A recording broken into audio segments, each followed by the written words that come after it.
Hello বন্ধুরা, তোমরা সবাই কেমন আছো? আশা করছি ভালো আছো। আর আমিও খুব ভালো আছি।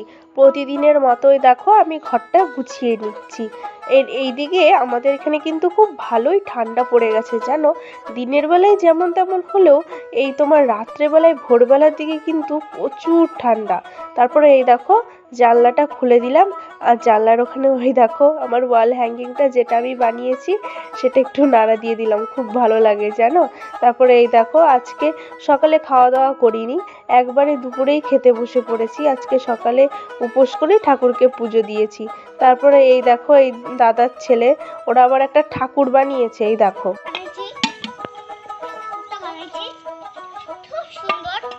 দেখি আমি একটু জুম করি। বাহ, খুব সুন্দর হয়েছে ঠাকুরটা, খুব সুন্দর হয়েছে। এটা কি ঠাকুর?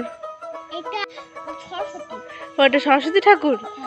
তারপর আমি বিকেলবেলায় এই দেখো আমি আমাদের বাড়ির সামনের দিকে গেছিলাম। দূরে ওই যে আমার বাবা কাজ করছে। তারপরে এই দেখো আমাদের দুটো বাছুর ওখানে খাওয়া দাওয়া করছে আর কি। আর তারপরে এই দেখো সামনের জমিটা চাষ দিয়েছে, নিশ্চয়ই কিছু বুনবে হয়তো। তারপর সন্ধেবেলায় আমি একটু পড়তে বসছিলাম, এই দেখো আমি এখন পড়ে নিচ্ছি। তো ভিডিওটা আমি এখানেই শেষ করছি। আর আমার ভিডিওটা তোমাদের কেমন লেগেছে অবশ্যই কিন্তু লাইক কমেন্ট করে জানিও। টাটা।